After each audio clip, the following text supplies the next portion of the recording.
haddii gasi sama wado sifaha way aragastaan sooyaalka ka muuqda wacan ina tahay waa la saxay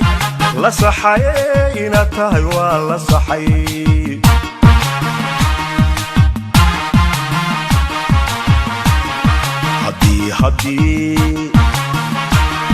haddii gasi sama wado sifaha way aragastaan sooyaalka ka muuqda wacan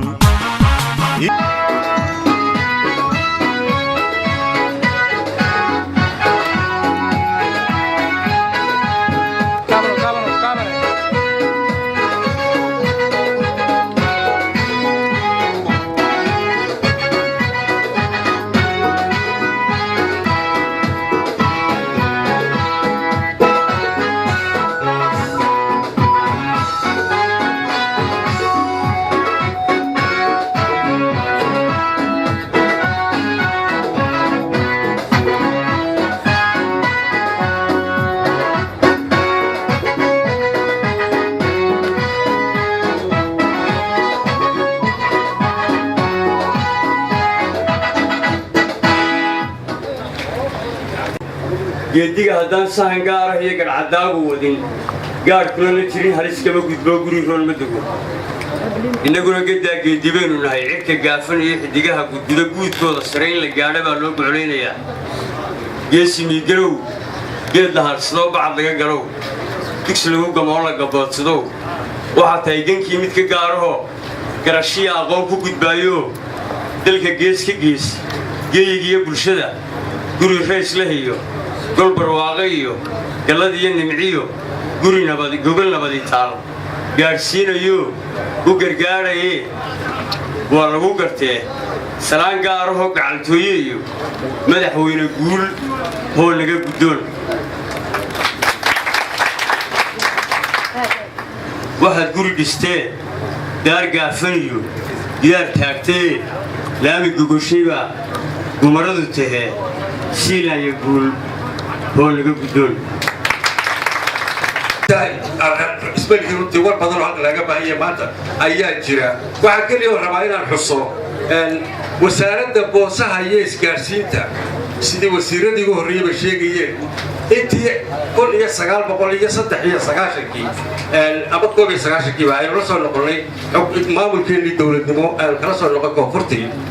intii ka dambaysay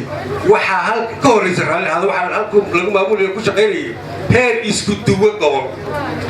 oo waqooyi galbeed markaa runtii ahaa xaaladdaa waxay ka dambeeyey oo la aasaasay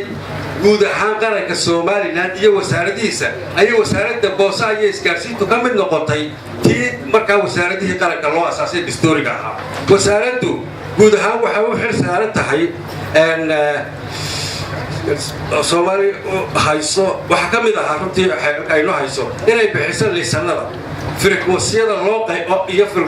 qaybiyo ama loo qoondeeyo shirkadaha dejinta tacriifaha cashuuraha ee ku waajiba shirkadaha soo ururinta cashuuraha ku waajiba iyaguna shirkadaha hubinta habsami u socodka shaqooyinka isgaarsiinta iyo tiknoolajiyada iyo waxyaabo kale oo badan bay runtii u xilsaaran tahay xaaladda markii la aasaasay oo la soo degay guriga arkaysaan shaqooyinkaana loo aasaasay in ay qabato waxa ilaa maanta oo anu aan ka mid ahay soo maray ugu yaraan 26 wasiir waxaan ahay wasiirkii 26aad mudane madaxweyne qaranka Soomaaliland intuu jiray loo xil saaray wasaaradda boosaha iyo isgaarsiinta alxamdulilaahi rabbil caalamiin madaxweyne waxa jooga wasaaradda sanadkii labaad baa ay bilaabay oo hal sano ay dhamaaday mudane madaxweyne maalinta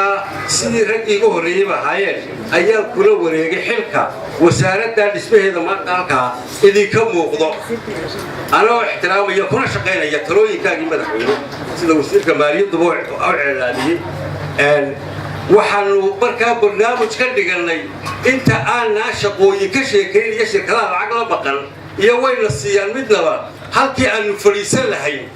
oo u eg at least ku dhawaama shirkadaha aanu doonayno inaanu wada shaqayno ama aanu nidaamka ku ilaalino qaranka inaanu isku sinaano oo aanaan dacagahoodu arag alxamdulilah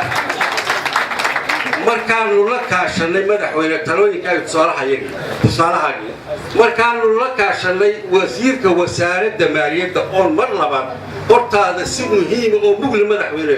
uga mahadnaqayno sidii uu loogu hagar baxay in dhismaha maanta loo shirmo markaanu la tashanay ayaanu isla garanay madaxweyne inaanu horta dhismaha ka soo wareegno 1944 sida maxamed ay sheegay la dhisay inaanu ka soo wareegno waanu soo wareegno dhismaha ummadda oo ahugayagu u ekaado huga ragga aanu la shaqaynayno ama ummadaha dibadda nooga imanaya eanu leenahay wasaaradda isgaarsiintaanu nahay inaanu u ekaano madaxweyne markaasay noo suurto gashay alxamdulilah rabbilcaalamiin adaa noo dhagax dhigay madaxweyne adoo nool inaad mar labaad maantana noo furto sanad bal ka soo wareegay dhismaha intaa leh madaxweyne oo ku faraxsana ma aha oo keliya sida ragga iga horreeyba sheegayeen dhismahan oo keliya intii xaggaas waxaad qabatay ma aha halkan waxaa igu xiga madaxweyne 135 mitir oo dherera iyo 45 ballaca national library yani oo aad u hurtay in la dhigo library qaran uu noqdo madaxweyne buugta waddanka oo dhan la dhigto ciddii aqoon rabtaa ka faa'iidaysta dhallinyaradeena iyo bulshada qaran ka faa'iidaystaan ayaa halkan agtayda madaxweyne oo wasaaradda boostu dhulka ay lahayd baad u hurtay in national library laga dhigo oo halkan agtayda iminka dhismihiisiina ka socdaa waa waxqabadkaaga ka mid tahay runtii waana la tusi karaa iminka una joogaan maamulkii qaar rag ka mid ihi library-ga oo maalin anoo wada dhagax dhigtay madaxweyne waxay yara muujinaysaa uun way socotaa dhismo qurux badanoo weyn baa halka ka socda laakiin annaga uu noo dhammaaday macnaheedu waxa weeye inagoo cashuurtii baynu farsamaysanay iyagu dad bay soo baryayaano tayna dee hay-adana lacag inagmay bixin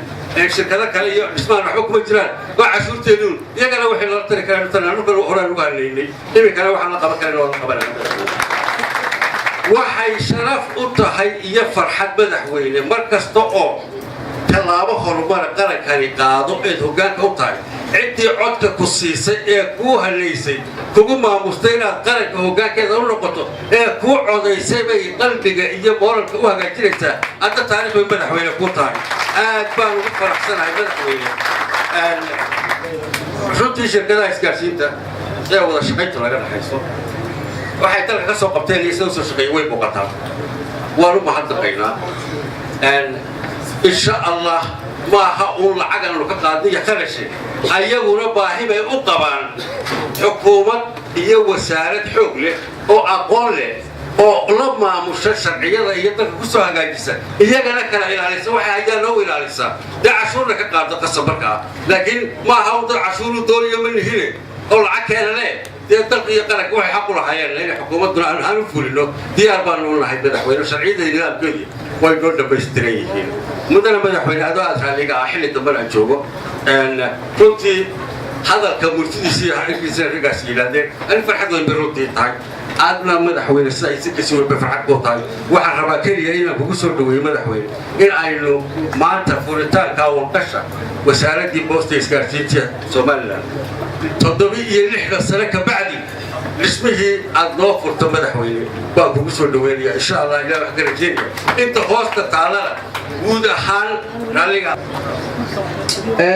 runtii maanta waxaa farxad weyn noo ah inaynu maanta furno oo madaxweynihii dhagax dhigay uu maantana inoo furo mudane axmed maxamed siiraanyo xaruntii wasaaradda boosta iyo isgaadhsiinta oo runtii loo dhisay qaab casri ah kuna qalabaysan qalabkii ugu dambeeyey waxaa runtii markhaati madoona oo dad badani runtii ay sheegaan xukuumaddani way iska sheegatahay oo waxba ma qabato way faantaa xaqiiqatan waxaa markhaati inoogu filan anu saxufi baan aho inta badan dadkii wax ka qori jiray ama wax ka sheegi jiray ka mid baan ahaa xukuumadaha waxaa xaqiiqo ah bil gudaheed in ka yar in ka badan 6 mashruuc ayuu madaxweyne axmed maxamed maxamuud siiraanyo oo wada cusub ayuu xarigga ka jaray oo ay ka mid tahay wasaaradda boosta iyo isgaarsiinta shaki kuma jiro inay runtii xukuumaddani ay tahay xukuumaddii waxqabadka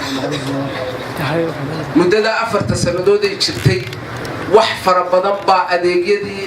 xukuumadda ama dawladdu ay qaabilsanayd runtii laga qabtay hadday wadooyin tahay hadday eriboorda tahay hadday xafiisyo dawladeed ama hay-ado madax bannaan ha noqdo ama wasaaradnimo ha noqdee hadday tahay intaba runtii wax weyn baa laga qabtay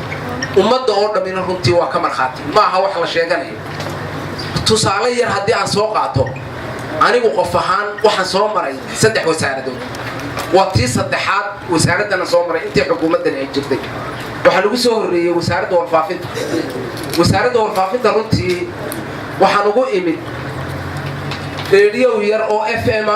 oo 10 waata oo aan buurta kala jeexan gaadhin ayaan ugu imid waxa maanta yaal oo waqtiga aanu joognay noo suurtagalay runtii inaanu keenno aniga iyo madaxdii iyo shaqaalihii iyo madaxweynaha oo runtii hormood noogu ahaaba in la keeno idaacad 100 kilowaata oo caalamka oo dhan runtii wada gaadha maantana shaqaysanaysa ciidamadeenu maalmaha waxa aan ka sheegi jiray waxa ay dhagaysan jireen ciidamadeena furanta jooga radio gaalkacayo ayay dhagaysan jireen maantana waxa dunida oo dhan laga dhagaystaa radio Hargeysa runtii laga dhagaystaa waa wax Ilaahay loogu mahadiyo waxa kaloo waqtigaasi aanu gaarsiinay caalamka oo dhan telefishinkii qaranka runtii nasiib uma helin furitaankii laakiin markii aanu dhamaystirnay dhismihii iyo wixii oo dhan kolkaan dhamaystirnay baa aniga wasaaradda arrimaha dibadda runtii la ii bedelay wasaaradda arrimaha dibadda intii aanu joognayna runtii dhismaheeda maanta jira xaruntii ay ku jirtay waa la xusuusan yahay guri xaas buu ekaa runtii maantana guri weyn oo dhismihiisii iyo dhulkiisiila bay ku jirtaa maalintii aanu xilka layga bedelay wasaaradda arrimaha dibaddana iyada oo dhammaystiran baa runtii ku wareejiyay maanta waa wasaaraddii saddexaad runtii ee intii aan joogay maamul ahaan aynu maanta xadhigga ka jarayno farxad weyn bay runtii noo tahay madaxweyne inaad xadhigga ka jarto annaga goobjoog ka noqdo tan u dambaysay xadhigga jarkeeda wasaaradda boosaha iyo isgaadhsiinta oo runtii ahayd wasaaradaha gudda'da weyn laakiin marka heerkeeda la eego wasaaradaha xagga Soomaaliland heerka ugu hooseysa runtii maalmihii waxaan xusuustaa aan shaqada nimid waxaan la shirayay shaqaalaha wasaaradda araggeeda xagga dambe imka muuqaalkeedu inooga muuqdaa jiir weyn oo aad moodo kii ingiriiska lagu soo dhacay wal kale yaa gaadhi runtii ilaahay mahadii maanta wasaaraddii waxay heshay runtii dhismo ku filan oo dhismaan dhisay uun macnama samaysa laakiin wixii lagu shaqayn lahaana runtii uu ka dambeeyo oo socdo ayaa maanta runtii noo dhisay kolka aad eegto had iyo jeer waxaa nala shaqeeya oo jooga shirkado fara badan oo aanu shaqowdaag runtii aanu leenahay alxamdulilah maanta dalkeena waxaa ka dhisan shirkado aad u waaweyn oo cimlaaqiina oo ay kala koreen wasaaraddii ama hay-addii dawladda ee sharciga u qaabilsanayd iyo nidaamka iyo shirkadihii ay stars iyo isku noqdeen wax dhulka runtii jooga waxaan jecelahay runtii annagoo ku soconayna siyaasadda madaxweynaha in aanu ku soo dhowaano waayo had iyo jeer waxaa maqli jirteen muran iyo conflict ka jira wasaaradda iyo shirkadaha muran fara badan iyo dood fara badan iyo wax la isku haystaa badwalba ka dhacay sababtuna waxay ahayd labadoodii baa kala fogaaday aqoontoodii baa kala fogaaday duwan ee wasaaradda iyo shaqaalaha wasaaradda waxaan leeyahay hambaliyo ilaahay subxaana watacaala ha ka dhigo dhismahan kii guul iyo wanaag iyo sharaf ummadda u soo hooya kii wixii loo dhisay fuliya kii lagu nasay lagu nagaado ilaahay idamkii kii lacag badan iyo cashuur badan soo saara insha allah doolar een khasnada dawladda ku dhici jiray maanta ku dhacaya jeeb ashkhaaseed ku dhacaya dhismayaasha kala duwan iyo horumarka qaranka loo qabanayo la arkaya waa waxaan qalbiga wanaagsan iyo dareenka wanaagsan iyo dadnimada wanaagsan markaan inkirin shacbiga reer Soomaaliland marxaati buu ka yahay annaguna runtii kuma habboona inaan u jawaabno oo mar walba la hadalno cidda wanaaga iyo khayrka ka soo horjeeda ama aan arkayn ama ka indhala kuma baahna runtii inaan u jawaabno sababtoo ah ummadaad u shaqaynaysaa markaa nabigii ilaahay baa leeyahay walaa takuunu kaladiina aadaw muusa fabaraahu allahu mima qaalu وكان عند الله وجيها هذه نبي الله اللي دبي ذلك عادي ما أنت وحكبنا ينا دبك اللي دبي وكبضنا يا كي عبيد اللي دبي وكبضنا يا ما حدا له الاستعمار مركز قال كنا لو هيستا maxaad wadooyinka u dhisteen baana lagu haystaa maxaad horumarka dalka u gaarsiinaysaan baana lagu haystaa maxaad maaliyadda u gaarsiiseen 251 milyan waa budgetka 2015 halka uu ka ahaa 740 milyan maxaad u gaarsiinaysaan baana lagu haystaa maxaana lagu haystaa talo dee waan la gaarsiin doonin hadhow kii gaarsiin waayna wuu ka xun yahay oo wixii la xaday baa soo baxay ka dambana wuu ka sii xun yahay isaguna inaanu halkaas sii gaarsiin karin buu ogyahay marka waa labaduba kula dagaalamaa soo maa diyaar baan u nahay runtii inaanu qaadano taana diyaar baan u nahay sababtoo ah markaad ilaahay dartii ummadda wax ugu qabanayso waa inaad ogolaataa xagxagashada iyo xangaluufashada ka mataqaanaa wanaagga aad ummadda gaarsiinaysa ka xumi uu ku xangaluufanayo ku xagayo kuxagxaganayo waa inaad ogolaata wey dabadeedna waa inaad tidhaahdaa sidaa ilaahayba qur-aankiisa oo ku tilmaamay waidaa khaatabahum ljaahiluuna qaaluu salaama fii suurat alfurqaan baa ilaahay kaga warramay sifaatka dadka mu'miniinta aada u badan oo xaqiiqatan markaynu dad muslimiina nahay qur-aanka inaynu wax isugu sheegnaa qiimo weyn buu leey waan ogahay dad badan baa markaan qur-aanka wax ku sheegaya dhibsada aad baan u ogahay sababtoo ah waan sheegayey isku xirka shirkadaha wada shaqaynta ka taakulaynta wasaaradda lafteeda arrintan iminka uu sheegaya Faysal ay ahayd in shirkaduhu ay stars ku noqdeen tiknoolajiyadii annaguna waxaan diyaar u nahay in wasaaradda ka kaalmayno inay stars ku noqoto tiknoolajiyada waxaanu madaxweynaha iyo dawladda ka codsanaynaa maanta caalamku meeshu maraya waa la ogyahay in wasaaradda laga kaalmeeyo xagga aqoonta shirarka caalamiga inay ka qayb gasho wasaaraddu tababarada caalamiga inay ka qayb gasho wasaaraddu in xirfadda iyo aqoonta wasaaradda shaqaalaheeda kor loo qaado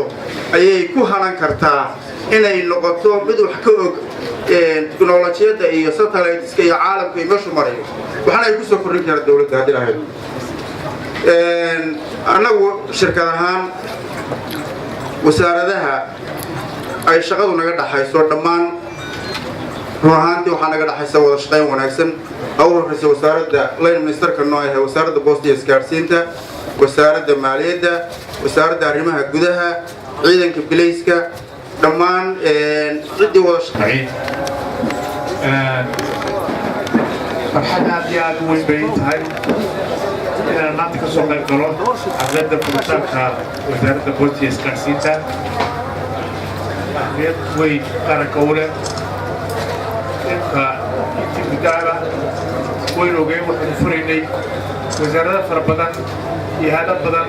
iyo waddooyin badan oo horumarka dalka ku saabsan iyo xagga ka jarray oo furnay tanna kuwaasay ka mid tahay boosta iyo isgaarsiintu ahmiyad weyn bay u leeyihiin qaranka ay u leeyihiin waxaa aad iyo aad aan ugu faraxsanahay inaynu maanta tallaabooyinka aynu qaadayno wasaaradaha aynu ku kordhina qaranka dhismayaasha aynu ku kordhina qaranka howlaha aynu qaranka u qabanay tanna ka mid tahay oo ay kuwa ugu muhiimsan ka mid tahay marka aad baan ugu faraxsanaa ka soo qayb galo aad baan ugu faraxsanay inaan horumarkaas uu ka wadno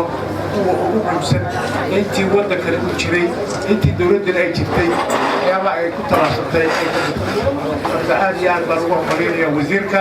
aad baan ugu hambalyeynaya shaqaalaha aad baan ugu hambalyeynaya wasaaradda maaliyadda aad baan ugu hambalyeynaya intii ka shaqashaba marka waxaa leeyahay soo dhawaada hawshaan ilaahay noo fudeeyo markaan aan hore uga sii soconno maalin walba talaabaynu qaadinaa maalin walba dadkaanu sii qaadinaa maalin walba dalkaanu dhisaynaa maalin walba dhagaxaanu dhiganaa maalin walba waddaynu furaynaa maalin walba wasaarad cusub baynu furaynaa maalin walba iskuul baynu furaynaa maalin walba cisbitaal baynu furaynaa maalin walba talaba loo baahnaa oo dalka horumarkiisa u baahnaa ayaynu qaadinaa kana kuwaasay ka mid tahay insha allahu tacaala aad iyo aad baa u mahadsantihiin insha allahu tacaala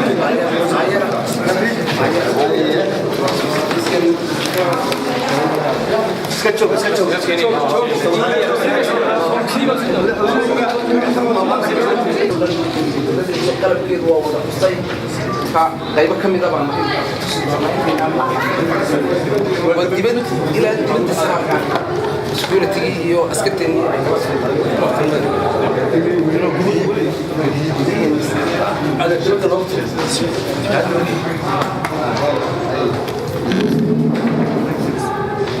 soo jeeda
haddii kasi sama wado